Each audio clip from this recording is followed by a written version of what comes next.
Okay, this might be the very best hot chocolate I've ever had in my life. It's freaky good. So these are the ingredients, the primary ones, plus sugar and milk. And this is what it looks like in the pot after it's been heated up. You can see it has like a pretty good drip still, but it's quite thick. And so I put a half a bar of this, which is about 50 grams, half a pack of pudding mix instant. In this case, I tried instant.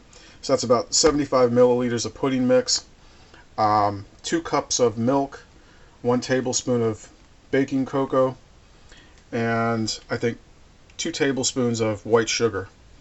And that's it. And it's phenomenal. This is kind of like a recipe that you see more or less in like around places like Italy, because they add a thickening agent. So this is kind of where the pudding comes into place, plus it adds a little extra cocoa. But it's amazing. I mean, I like both styles, American and this style, but this was picked up off of a like a culinary website from the Balkans. It's absolutely amazing though. So it has a little bit of that Italian kind of charm to it. Okay, so that's all. So if you try this, put a comment in the description, and have a good holiday.